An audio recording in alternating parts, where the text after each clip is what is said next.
네, 우리 같이 고백하고 말씀으로 나아가겠습니다. 빈손으로 왔다 빈손으로 가는 나그네 인생. 예, 왕같은 제사장 선지자 인생. 아낌없이 주고 아낌없이 사랑하고 주 예수와 함께 살자.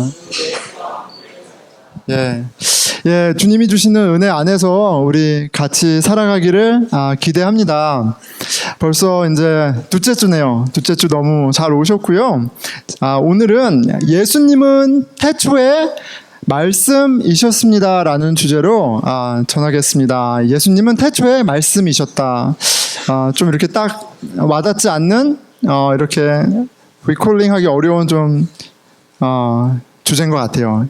예수님은 태초에 말씀이셨다. 이렇게 키워드를 하나 잡아봤습니다. 창조성, creativity, 창조성이라는 단어를 갖고 좀 이렇게 연관지어서 생각해 보려고 그래요. 창조성. 여러분 어떤 굉장히 크리에이티브한 삶을 살고 계세요? 어떠세요? 여러분 크리에이티브한 삶을 앞에 있는 현성 형제 강하게 고개를 내저으면서 저하고는 상관없습니다. 이렇게 얘기하세요. 자, 그런데 이제 저는 저하고도 별로 상관없어요. 저하고도 이제 이런 창조 이런 거는 좀 상관이 없는데 이 아이들이 저희가 3명이고 이제 1명이 더 늘어서 4명이에요. 그래서 이제 지금 5 days, 5일 된 아이가 이제 넷째가 이제 있죠. 그래서 어제 왔습니다. 근데 얘는 아직 말을 못하니까 얼마나 크리에이티브한지 어쩐지 모르겠는데 이제 막 말을 시작한 셋째는 한솔이는 이제 말을 좀 너무너무 재밌게 해요. 예, 그래서 어떻게 이런 말을 하지? 막 이런 생각을 할 때가 종종 있습니다. 저희 아이가 며칠 전에 저희 아이는 남자 아이인데도 좋아하는 게 이제 이렇게 물고기를 되게 좋아해요. 물고기. 그래서 물고기만 가지고 놀아요. 근데 며칠 전에 부엌에 물고기를 이제 하나를 가지고 와서 엄마한테 그랬대요. 엄마, 한솔이 아기야. 딱 그랬대요. 되게 희한하죠. 예, 물고기 보고 엄마 내 아기야. 딱 이랬대요. 이게 무슨 소리야? 예, 무슨 소리냐면 이제 엄마 아빠가 한솔이 아기를 사랑하잖아요. 그러니까 이제 그걸 알아요. 그러니까 한솔이는 물고기를 사랑하니까 물고기를 내 아기야 이렇게 얘기한 것 같아요. 제 추측입니다. 기발하지 않나요? 예, 천재는 아니겠죠. 예, 천재는 아닐 거예요. 자, 그런데 또 저희 아기가 좋아하는 게 또 있어요. 이 물고기 중에서도 고래를 좋아해요. 고래. 그래서 이제 한솔아, 너 커서 뭐가 될 거야? 그럼 뭐 되고 싶다고 하는지 아세요? 예, 고래. 그래요. 제 아이의 꿈은 고래입니다. 예. 너무 기가 막혀요. 예. 아웃 오브 박스. 우리가 생각하는 걸로는 상상할 수 없는 그런 대답들을 아이들이 하잖아요. 그러면, 참, 너무 신기해요. 신기하고, 좀 어뮤징합니다. 너무, 부모로서 기쁨이 있죠. 예. 고래를 너무너무 사랑해서인지 얘가 이제 여러분 그 노래 아시죠? 베이비 샤크 노래 아시죠? 예. 아빠 상어 빠라라라라 이런 거잖아요. 죄송합니다. 저희 노래로는 재능이 없어서. 근데 저희 아이가 이 아빠 상어가 아니라 고래로 개사해서 불러요. 그래서 아빠 고래 빠라라라라 아빠 고래 이렇게 얘기를 해요. 저희 아이가 당황해서 제가 그만했습니다. 저희 큰딸이 지금 당황해가지고 제가 더 노래를 못하겠네요. 근데 애가 2살 반인데 가사를 개사해요. 와, 이거는 어떡하죠 여러분? 예, 그런데 여러분 아이 낳으면 다 그래요. 애들은 다 정말 크리에이티브하고요. 진짜 아티스트예요. 아이는 막 처음 보는 춤을 추고요. 처음 보는 노래를 하고요. 막 이렇게 합니다. 진짜 탄성을 자아내게 할 정도로 진짜 너무너무 이뻐요. 유명한 구절이 있어요. 모든 이들은 예술가로 태어난다. Everyone is born as an artist. 이런 말이 있습니다. 근데 그걸 찾다 보니까 이런 재미난 말도 있어요. 대부분 천재로 태어나서 바보로 죽는다. 예, 저런 말이 있어요. 예, 재밌지만 의미심장하죠.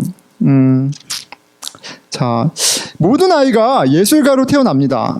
말보다 몸으로 창조를 먼저 시작하고요. 모든 아이에게서 처음 보는 춤, 노래를 봅니다. 오늘 아침에 저희 이제 한결이가 애벌레처럼 이제 조그만 애가 누워 있잖아요. 한결이가 5일이니까 저희 그러니까 한이가 딱 보더니 애벌레네 딱 그러더니 아 제가 뽕짝으로 부르려니까 안 되네요. 뽕짝으로 예쁜 모습 보여주세요 이렇게 노래를 하더라고요. 애기 보고 아이들은 다 아티스트고요, 뮤지션이에요. 춤꾼이고요, 노래꾼입니다. 그렇게 태어났어요. 그런데 참 그렇게 굉장히 프리하고 그렇게 진짜 자유로운 영혼인데 이제 자라다 보면 남자는 이래야 돼, 여자는 이래야 돼, 이게 이쁜 거야, 저건 안 이쁜 거야, 학생은 이래야 돼, 이런 박스가 있잖아요. 이제 박스에 사람들이 막 밀어 넣어요. 엄마 아빠가 밀어 넣고 나도 들어가고 어쩌든 나도 박스를 만들고 하면서 이제 생각이 굳고 삶의 형태도 굳고 하면서 이제 어느새 뭐가 되는 거예요? Becoming an idiot. 예, 이렇게 되는 거예요. 근데 처음부터 제가 이러진 않았던 거죠. 예, 여러분도 처음부터 이런 건 이렇게 재미없는 분들은 아니었어요. 근데 어느샌가 그 박스 안에서 우리가 이제 그렇게 되어 가는 거고, 예술조차도 이제 프로페셔널한 누군가만 하는 어떤 필드가 되는 거죠. 예. 그 되게 유명한 말이 또 있더라고요. 파블로 피카소가 이렇게 말했어요. 굉장히 좀 우리한테 생각하게 하는 말이에요. 모든 아이는 예술가로 태어난다. 예, 똑같은 얘기죠. Every child is an artist. 똑같은 얘기예요. 문제가 있대요. 그들이 어른이 되어도 예술가로 남아 있느냐는 것이다. 이렇게 얘기해요.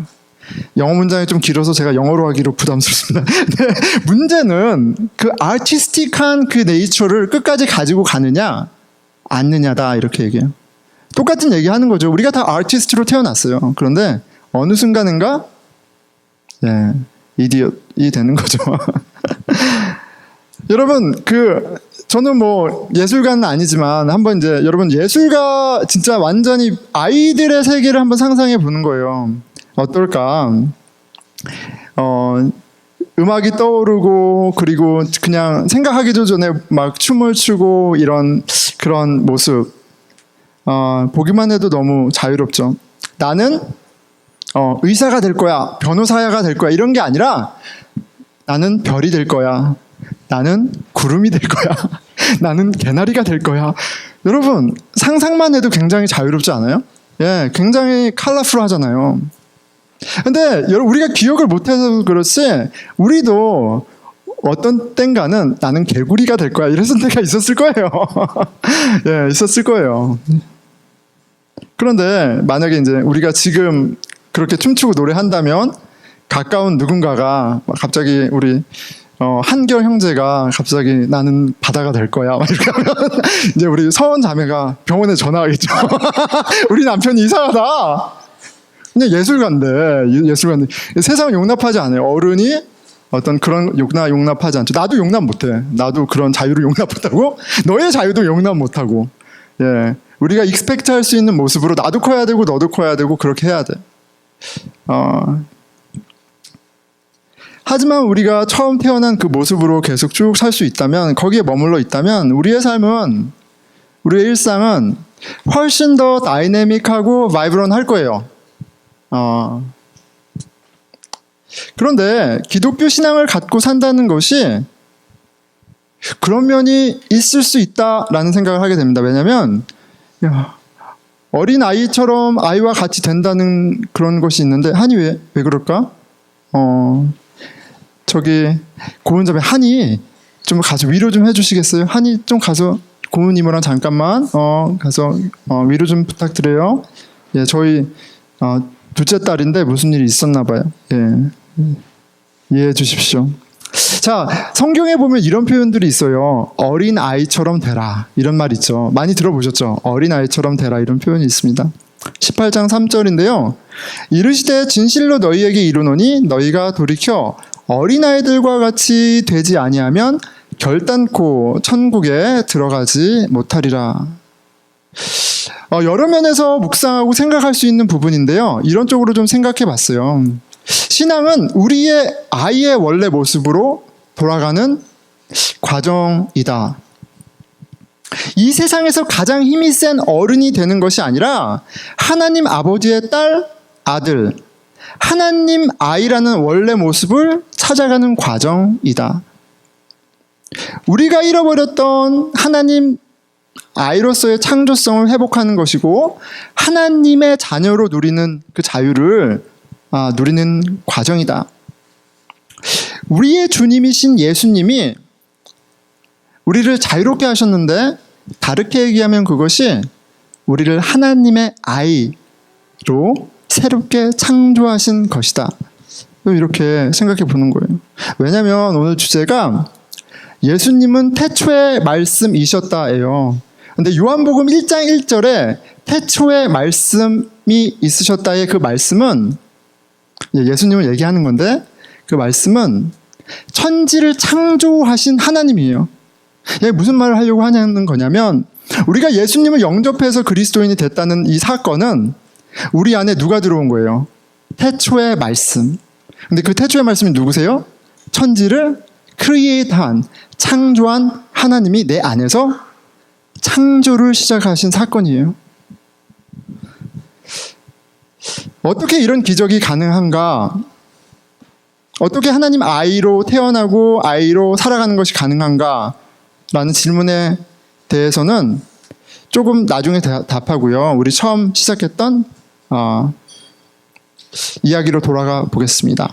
모든 이들은 예술가로 태어났다라고 했어요. 여러분 어떻게 생각하세요? 동의가 되나요? 예, 감사합니다. 고개를 끄덕여 주셔서. 예.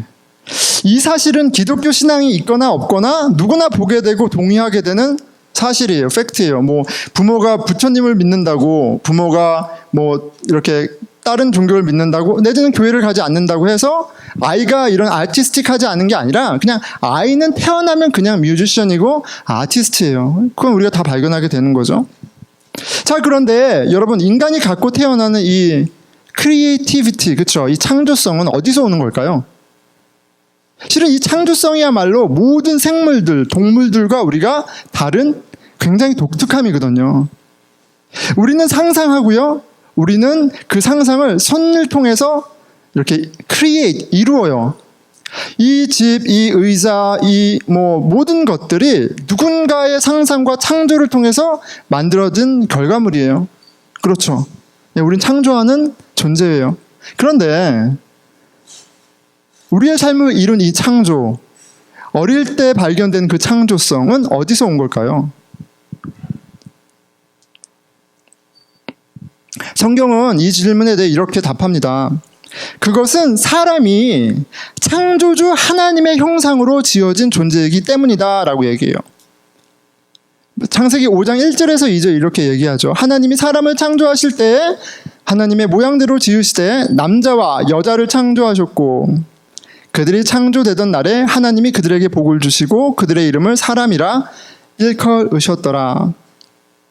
하나님이 사람을 창조하셨어요. 그런데 하나님이 사람을 크리에이트 하셨는데 어떻게 크리에이트 하셨냐면 자기의 이미지대로, 형상대로 창조하셨어요. 그러니까 하나님의 굉장히 특징이 뭐냐면 크리에이터예요. 창조하시는 분이에요. 근데 하나님이 우리를 창조하실 때 만물과 다르게 당신의 형상대로 그 창조성을 갖고 태어나게 하신 거죠.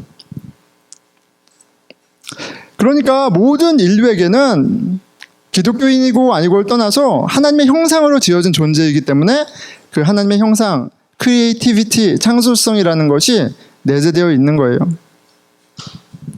여러분, 그렇기 때문에 이렇게 이 창조 활동은요, 그 하나님으로부터 오는 인간의 독특한 신성의 일부분이에요. 하나님의 신성의 일부분이라고 우리가 생각할 수 있죠.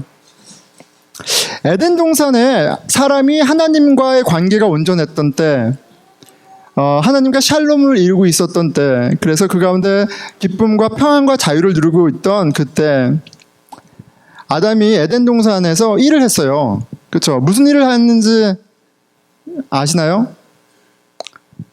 예, 제가 시간 관계상. 자, 2장 19절입니다. 여호와 하나님이 아직 죄를 범하기 전이에요. 여호와 하나님이 흙으로 각종 들짐승과 각종 새를 지으시고 아담이 무엇이라고 부르나 보시려고 그것들을 그에게 이끌어 가시니 아담이 각 생물을 부르는 것이 곧 그 이름이 되었더라. 하나님이 동물을 만들어서 창조하셔서 데리고 오면요, 아담이 그 동물을 보고 이름을 창조해요. 그렇죠? 장명하죠. 장명하면 좀 싼 것 같지만 이름을 짓는 것도 창조예요. 창조주 하나님이 동물을 창조하시고 창조주 하나님의 형상을 입은 인간이 그 창조물의 이름을 창조하고 있어요. 그것이 에덴 동산에서 보여주는 아담의 일이었어요. 그런데 너무 멋지죠? 그리고 너무 make sense예요. 하나님의 형상을 입은 존재가 하기에 가장 적합한 것은 예술이죠. 하나님이 예술가니까. 이름을 짓는다는 것은 일종의 창조 작업입니다. 하나님과 온전한 관계 속에 평안과 기쁨을 누리던 사람, 아담은 예술가였어요. 자, 그런데 그렇게 놓고 보니까 재밌는 구절이 하나 있죠. 25절에 아담과 이브가 이제 어떤 관계였는지 보여주는 구절이라고 제가 자주 인용하는데, 아담과 그의 아내 두 사람이 벌거벗었으나 부끄러워하지 아니하였더라. They were both naked, but there was no shame in between. 이거 이제 자주 이야기하는데, 여러분 벗고 있었대요. 좀 상상하면 너무 재밌지 않나요? 자유로운 영혼. 그때는 상처나 고통이 없으니까 숲속에서 막 뛰어다녀도, 막 나무를 치고 다녀도, 뭐 이거 자빠져도 아프지 않았겠죠. 그러니까 막 남녀가 산을 막 뛰어다니면서 춤추고 노래하고 막, 죄송합니다. 근데 저는 그렇게 상상이 돼요.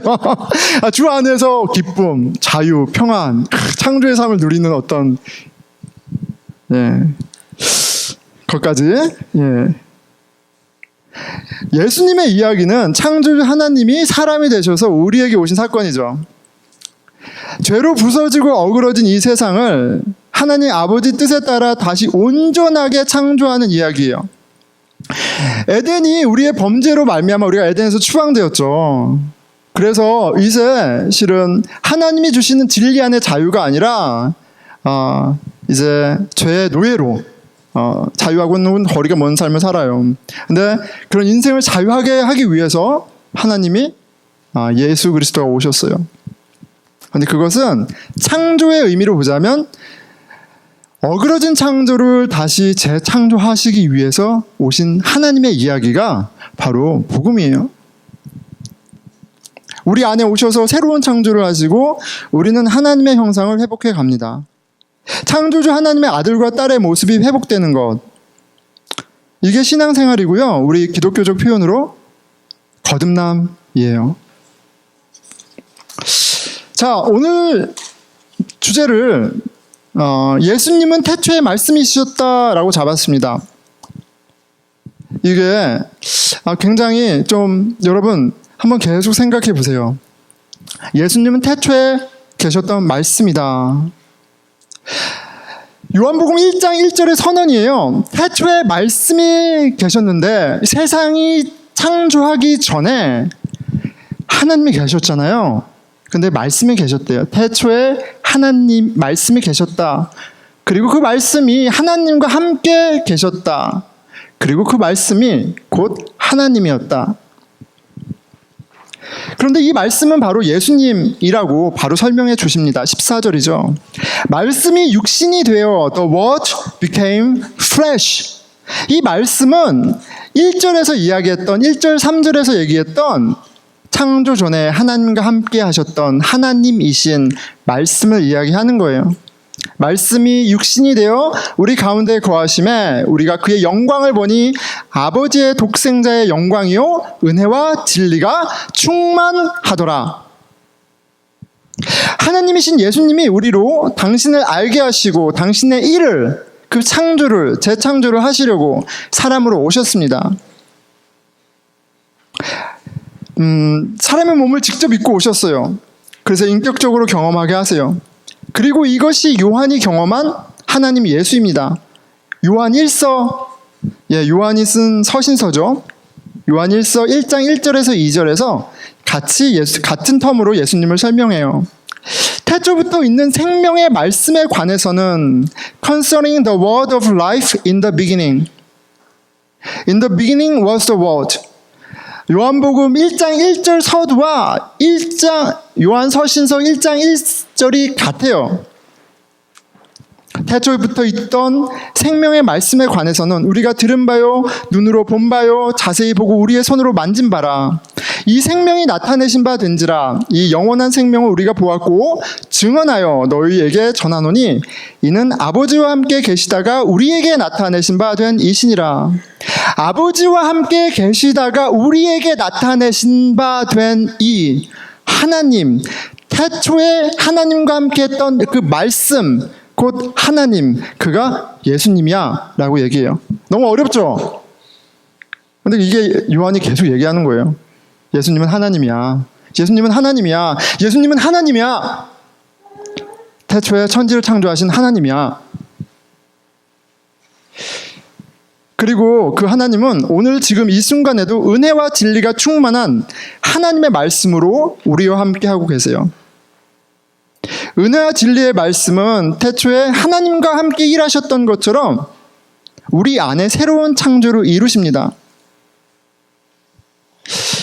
그러니까 여러분, 하나님이 태초에 말씀이셨고 예수님이셨고 이런 부분이 이해될수록 우리가 예수 그리스도를 영접했다는 것은, 믿게 됐다는 것은 전혀 다른 차원의 사건이 되는 거예요. 창조주가 우리 안에 들어오신 거예요. 하나님이 들어오신 거예요. 어떤 뛰어난 능력자가, 하나님의 대리자가 우리 안에 와서 어떤 일을 한 것이 아니라 창조주 하나님이 직접 새로운 일을 하기 위해서 하시려고 오신 사건이 되는 거예요. 자, 그 태초의 말씀, 창세기에서 어떻게 소개하는지 좀 보겠습니다. 창세기에서 태초의 말씀은요, 인격으로, 퍼스널로 나타나지 않아요. 창세기 1장의 말씀은 하나님이 세상을 창조하시는 운동, 도구로 표현돼요. 그런데 요한은 그 말씀이 예수님이셨다는 비밀을, 신비를 우리한테 가르쳐 주는 거예요. 자, 그 말씀을 좀 볼게요. 창세기 1장 1절에 보면은 말들이 계속 반복이 되죠. 태초에 하나님이 천지를 창조하시니라. 창조자 하나님이 등장합니다. 하나님이 이르시되, 제가 이르시되를 하이라이트 했죠. 하나님이 만드시는데 순서가 있어요. 하나님이 이르시되 말씀하시면요, 그것이 창조예요. 빛이 있으라 하시니 빛이 있었고, 빛을 낮이라 부르시고 어둠을 밤이라 부르시니 그렇게 되온 거예요. 하나님이 이르시되, 하나님이 이르시되, 하나님이 이르시되 그대로 되니라, 그대로 되어 그대로 되니라, 이렇게 해서 반복됩니다. 29절, 하나님이 이르시되 내가 온 지면에 씨 맺는 모든 채소와 씨 가진 열매 맺는 모든 나무를 너희에게 주노니 너희 먹을 거리가 되리라. 이렇게 말씀으로 창조하세요. 말씀이 창조하세요. 그런데 그 말씀이 누구라고요? 성경은 예수님이다 라고 얘기해요. 아, 예수님은 창조자 하나님이시구나. 하나님과 함께 이 만물을 창조하신 분이구나. 이것을 분명하게 가르쳐 줍니다. 그런데 또 한 가지 발견하게 되는 건요, 하나님과 함께 말씀이신 예수님이 세상을 창조하셨을 때 부족하게 창조한 것이 아니라 어떻게 창조했다고요? 온전하게 창조했다라고 얘기해요. 그거 어떻게 알 수 있어요? 창조하신 후에 하나님이 평가하시죠. 보시기에 좋았더라, 이렇게 얘기하세요. 하나님은 흠이 없는 분이세요. 거룩한 분이시고요, 완전하고 온전하신 분이세요. 그런데 하나님이 말씀으로 창조하신 그 세계를 보고 매번 평가하세요. 보기에 좋았더라. 예수님은 창조자이신데 온전하게 창조하시는 분이에요. 실수가 없으신 분이에요. 자, 그걸 생각하면서 예수님을 영접했다는 것을 좀 이해해 보는 거예요. 예수님은 창조자 하나님이에요. 우리 안에서 새 일을 하시는 분이에요. 그런데 어설프게 하시는 분이 아니에요. 온전하게 하나님 보시기에 완벽하게 일하시는 하나님이라는 사실이에요. 태초에 온전했던 세상은 인간의 죄로 말미암아 저주받았다라고 선언되어 있습니다. 은혜와 진리 안에 생명과 자유를 누리던 인간은 죄와 사망의 법, 율법과 편견 안에 갇혀 죽음의 권세 아래 노예로 사는 비참한 신세가 되었다. 이게 너무 어렵죠? 그런데 그런 거예요. 우리는 하나님의 형상이고 하나님의 자녀로 그 디그니티와 그 월시니스가 있었어요. 그렇죠? 하나님의 자녀라면 그게 당연히 있죠. 그런데 이제 우리가 하나님의 자녀로서 갔던 그런 디그니티와 월시니스를 훼손당했어. 그렇게 나를 보지 못해. 이제 우리는 눈에 보이는 게 다예요. 그래서 비교하고 경쟁하고 원수가 되어서 살아간다라고 이야기를 해요. 그렇게 되었습니다. 그게 우리가 살아가고 있는 현실 아닌가요? 태초에 세상을 온전히 창조하신 말씀이 이제 사람으로 오셔서 원래 에덴에서 온전하게 지으신 그 온전함을 이루시겠다라고 얘기해요. 그게 복음인 거예요. 우리는 예수님 안에서 하나님의 자녀로, 아이로 다시 태어납니다. 요한복음 1장 12절에서 13절이죠. 영접하는 자, 곧 그 이름을 믿는 자들에게는 하나님의 자녀가 되는 권세를 주셨으니 이는 혈통으로나 육정으로나 사람의 뜻으로 나지 아니하고 오직 하나님께로부터 난 자들이니라. 여러분, 이거 너무 심플해가지고 실은 맥센스 안 하는 부분이에요. 아니, 어떻게 예수 그리스도를 영접하기만 하면 하나님의 자녀가 돼? 대학교 가는 것도 힘든데 그렇잖아요. 예. 뭐 하나 하기 얼마나 힘든데 하나님의 자녀가 된다는 게 실은 말이 돼요? 말이 안 되는 거잖아요. 당시 사회가 로마 제국이 다스리던 시대예요. 하나님의 아들은 황제의 타이틀이었어요. 감히 사람이 하나님의 아들이라고 부를 수 있는 사람은 그 전 제국에 한 명뿐이 없는 거예요. 누구예요? 황제예요. 그런데 성경은 과감하게 선언하는 거예요. 네 아비가 누구든지 간에 상관없이 너가 얼마나 싸움을 잘하고 지혜롭고 어떤 학교를 다녔는지 상관없어. 너의 스테이러스, 너의 디그니티는 너가 예수 그리스도를 영접하는 것으로 결정되는 거야. 이게 성경이 말하는 바예요. 근데 이게 어떻게 가능해요? 우리가 영접한 그 예수님이 그걸 하시기로 작정하셨기 때문에 그래요. 창조주 하나님이 우리 안에 새로운 창조를 하시기로, 영접하는 자 안에서 하시기로 작정하셨기 때문에 우리의 어떠함과 상관없이 우리는 하나님의 자녀가 되는 권세를 입는 거예요. 이게 어떻게 메이크센스 하다고요? 예수님이 태초에 말씀이셨기 때문에 그래요. 여러분 어떠세요? 그 거듭남의 사건을 경험하셨나요? 우리로 하나님 아이로 그 디그니티와 월시니스 안에 자유롭고 이렇게 막 그런 삶을 살게 복음이 역사하고 있나요? 예수님은, 하나님은, 창조주는 그걸 하시려고 그렇게 오셨는데 누리고 계세요? 예수님을 주로 영접하셨다면 예수님의 아이로, 하나님의 아이로 거듭나신 거예요. 이제 더 이상 피카소가 말하는 문제는 우리의 문제가 아니죠. 그런데 여러분, 현실은 어떤가요? 현실은 좀 이제 괴리감이 있죠. 우리의 삶은 그런 어린아이의 자유로움, 그런 기쁨, 바이브런트가 있기보다는 오늘 교회에 나오고 신앙생활을 해도 실은 여전히 좀 바보에 가깝죠. 뭐 이게 살기 위해 사는 기계 같은 그런 느낌이잖아요. 학교는 가야 되니까 가고 돈은 벌어야 되니까 벌고 일단 결혼은 했으니까 이제 죄송합니다. 아이가 넷이니까 제가 좀 스트레스를 좀 받는 것 같아요. 네. 내가 막 이렇게 하나님 자녀됨으로 막 우리 넷째 낳았어. 넷째 너무 삶은 여전히 건조하고 세상이 만들어 놓은 어른으로 사는 것 이외에 다른 것을 상상하기 너무 힘들지 않나요? 아니면 내가 생각하는 어른이 되기 위해서 열심히 그것을 위해서만 살고 있지 않습니까? 우리 여전히 그 틀 안에 예수님은 여기서 우리를 자유하게 해주시려고 오셨는데, 그리고 능력이 진짜 어마무시하게 있으신 분인데 우리는 계속 박스 안에 그냥 난 여기가 좋아요, 좀 나가주실래요? 뭐 이러고 살고 있지 않나는 거죠. 내가 태초에 계셨던 말씀 창조주 하나님을 정말 영접하였는가? 영접하였는데 혹시 우리 하나님은 또 기가 막힌 게 너무 인격적이셔. 그래서 내가 오케이 하지 않으면 공사를 멈추셔. 그러니까 예수님은 들어오셔서 우리 안에 새로운 뉴 크리에이션을 하려고 하는데 우리가 예수님 팔을 꽉 잡고 있는 거예요. 예수님! 안 돼요. 내가 온 힘을 다해 예수님의 팔을 비틀고 있는 건 아닌가. 놀라운 일을 하시려고 하는데 내가 온몸을 던져 맞고 있는 것일 수도 있습니다. 진짜 예수님이 창조주라면, 진짜 예수님이 내 안에 들어오셨다면, 그리고 예수님이 인격적인 분이라면 무슨 일이 일어나지 않는 게 되게 비정상인 거예요. 온리 가능한 그 컨디션은 내가 예수님의 팔을 비틀고 있는 거예요. 자, 예수님은 태초에 말씀이셨어요.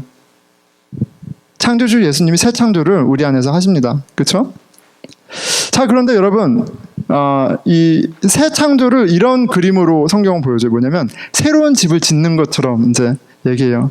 우리 교회에 프로페셔널한 카펜터 몇 분 계세요. 이제 진짜 목공의 프로페셔널이죠. 제가 집을 짓는 거랑 그런 분들 네 분이 집을 짓는 거랑 같을까요, 다를까요? 당연히 다르죠. 당연히 다릅니다. 제가 집을 지었어요. 그런데 이분들이 오셔서 목사님 저희가 집을 지어 드릴게요 이렇게 하면 이게 가스펠이죠. 굿뉴스죠. 근데 돈도 안 받는다 그래. 그럼 땡큐죠. 그런데 어떻게 하고 있는 거냐면, 이거 내가 어떻게 지은 집인데 너희들이 감히 이거를 건들려고 해. 새로운 집을 짓는다는 건 무슨 얘기냐면 내가 지은 집을 허문다는 얘기예요. 내가 지은 옛사람을 허물지 않고는 새로운 집이 지어지지가 않아요. 예수님이 능력이 없어서가 아니라, 예수님이 좋은 일을 하시고 싶지 않아서가 아니라, 내가 옛날에 가졌던 가치, 내가 옛날에 가졌던 방식, 내 옛집이 너무너무 좋아서 이걸 내가 붙잡고 안달복달 못하고 있으면 예수님은 우리 인격적으로 대해주세요. 우리가 스스로 감옥을 선택하는 한 우리는 거기에 계속 머물러 있을 수 있어요.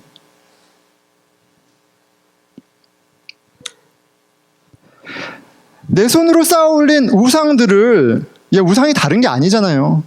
하나님 이외의 것을 가치로 삼고 그것으로 정죄하고 판단하고 살아가는 게 이게 다 우상이거든요. 세상에서 아무리 좋아 보이는 거여도 뭐 열심히 사는 거, 나의 서티피케이트, 나의 뭐 라이센스, 뭐 나의 착한 무엇이 되었든지 간에 내가 쌓아온 그 우상을 내가 꼭 붙들고 있는 한, 이게 허물어지지 않는 한 새 집은 지어지지 않는 거예요. 사실 이것이 나를 스트레스 받게 하고, 사실 이것이 나를 디프레스하게 하고, 사실 이것이 나를 종노릇하게 하는 것인데, 여러분 어때요? 예수님의 손을 뿌리치거나 예수님을 설득하려고 하지 않습니까? 하나님의 자녀됨보다 더 좋은 것이 있다. 하나님의 자녀되는 것도 중요하지만 나 이것도 중요하고 저것도 중요하다. 그렇게 어물쩡하게 있는 모습이 아닌가 말이죠. 그런 우리에게 예수님이 말씀하시는 거예요. 마태복음 18장 3절이에요. 이르시되 진실로 너희에게 이르노니 너희가 돌이켜 어린 아이들과 같이 되지 아니하면 결단코 천국에 들어가지 못하리라. 여러분, 돌이킨다는 표현이 있다는 걸 주목해야 돼요. 돌이킨다는 표현은 회개를 말씀하시는 거잖아요. 그렇죠?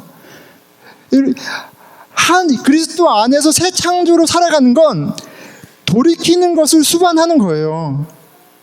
돌이켜 아이가 되지 아니하면, 옛사람을 십자가와 함께 못 받고 그리스도 안에 새 사람으로 거듭나는 일을 내 삶 가운데 계속해서 살고 있지 않으면, 아니 그 일을 시작하신 성령님에게 그 일을 하도록 내어주지 않으면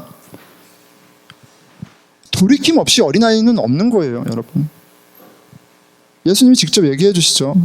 마태복음 16장 24절이에요. 이에 예수께서 제자들에게 이르시되 누구든지 나를 따라오려거든 자기를 부인하고 자기 십자가를 지고 나를 따를 것이니라. 예, 하나님의 자녀됨은 끊임없이 예수님을 주로 인정하고 나를 부인하는 과정, 그 가운데 내가 쌓은 집이 허물어지고 그 자리에 예수님이 지은 새로운 집이 창조되는 과정이에요. 바울은 성령님을 통해 우리 안에 하시는 새 창조를 이렇게 노래해요. 에베소서 2장 19절에서 22절입니다. 그러므로 이제부터 너희는 외인도 아니요 나그네도 아니요 오직 성도들과 동일한 시민이요 하나님의 권속이라. 하나님의 가족이야. 너희들은 이제 예수 그리스도 하나님의 가족이야. 하나님의 아이들이야. 너희는 사도들과 선지자들의 터 위에 세우심을 입은 자라. 그런 우리를 가리켜 새로운 집, 템플로 보여주고 있어요. 그의 안에 건물마다 서로 연결하여 주 안에서 성전이 되어가고 너희도 성령 안에서 하나님이 거하실 처소가 되기 위하여 그리스도 예수 안에서 함께 지어져 가느니라. 과정으로 그림을 보여주고 있죠. 이제 예수 그리스도라는 모퉁이 돌, 선지자라는 터 위에 함께 지어져가는 뉴 템포, 하나님의 영광, 하나님의 기쁨, 샬롬, 복 자체, 그게 하나님 지금 하시는 뉴 크리에이션이야 이렇게 보여줘요. 근데 이건 뭘 전제로 한다고요? 내 옛집이 무너지는 걸 전제로 하는 거예요. 내 옛집이 여전히 내가 하고 있던 고집과 생각과 삶의 스타일로 있다면 하나님이 주기 원하시는 이 아름다운 집은 우리 집에서 지어지지 않아요. 우리로 새로운 성전을 세우십니다. 예수님은 우리 안에 오셔서 우상을 섬기던 우리의 성전을 무너뜨리세요. 예수님은 말씀으로 이 세상을 창조하셨듯이 하나님의 말씀으로 우리 안에 새로운 창조를 이루시는 거예요.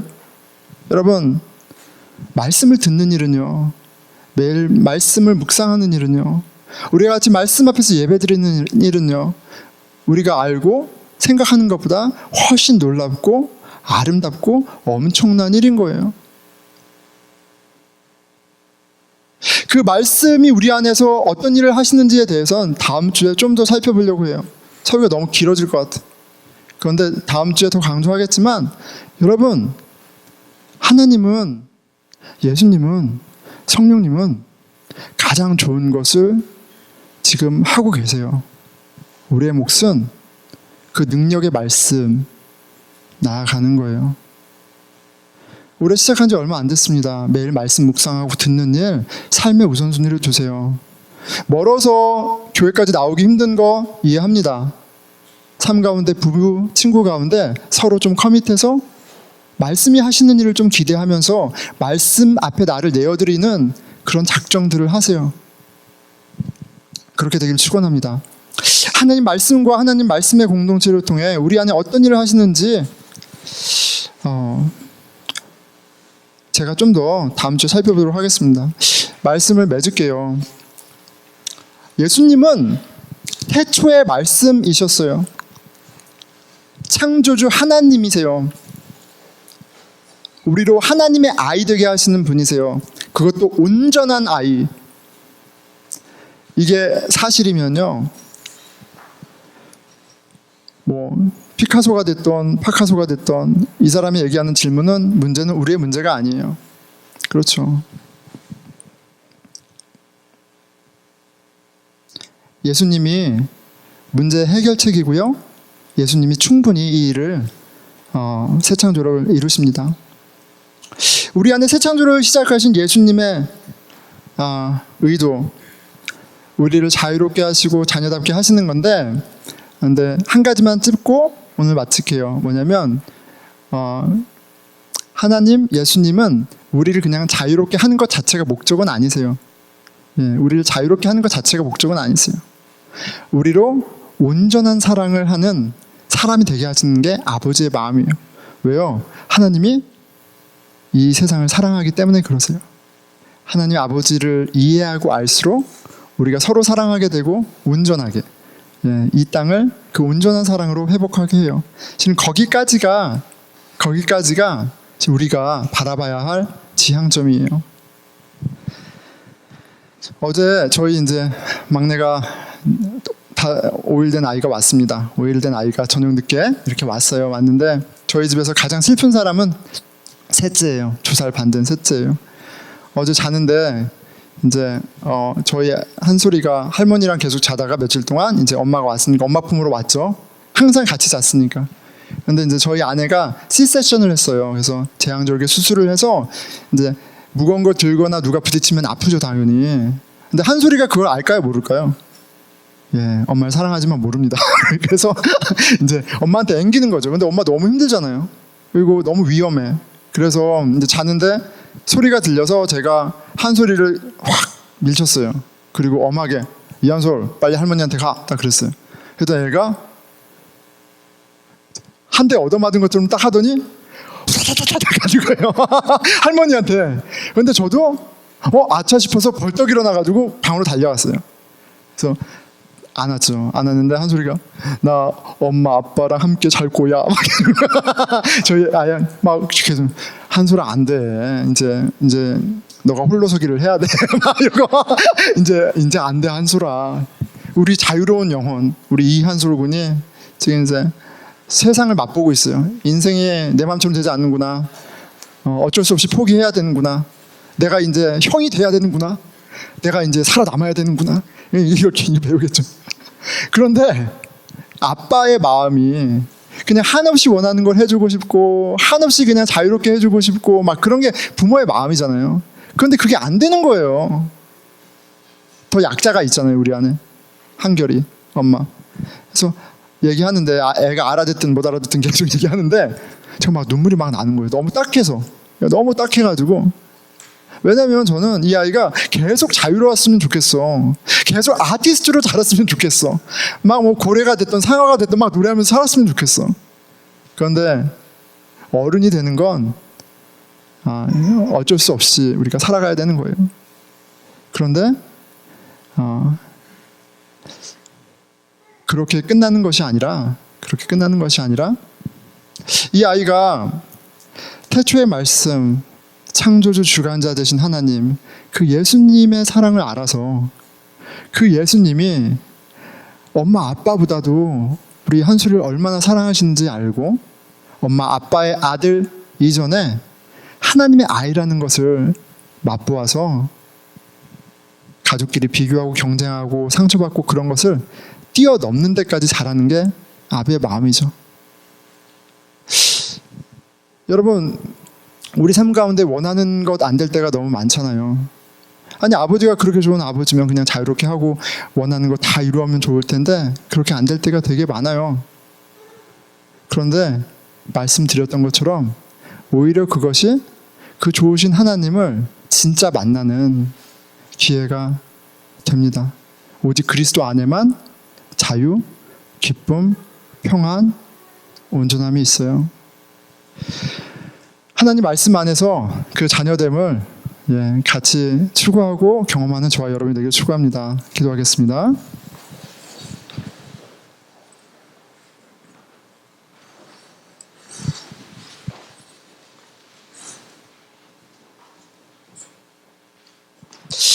예수님께서 저와 여러분, 우리 아이들에게 그리고 저와 여러분 안에 새 창조의 일을 시작하셨고 계속해 나가고 계세요. 그 진리 안에 우리가 자유하고요. 우리 진리 안에 우리가 새 노래를 부릅니다. 하지만 우리가 옛날에 그 집, 내 우상을 붙들고 있는 한 부모가 우상이 되고 친구가 우상이 되고 사람이 우상이 되고 내일이 우상이 되면 거기에 노예가 돼서 어느새 바보처럼 살아가요. 오늘 창조주 하나님 태초의 말씀 예수님을 다시 한번 주목해서 보고 그분께 마음을 내어드리는 그런 시간 되기 원합니다. 우리 같이 예수 그리스도를 마음으로 영접하는 기도드리겠습니다. 하나님 아버지 창조주 창조주 하나님께서 사람이 되어 오셨고 창조주 하나님께서 우리 마음에 머무시는 그 신비를, 그 기적을 아버지 주님이 알기 원합니다. 아버지 도와주십시오. 아버지 깨닫게 해주십시오. 주여 하나님 아버지,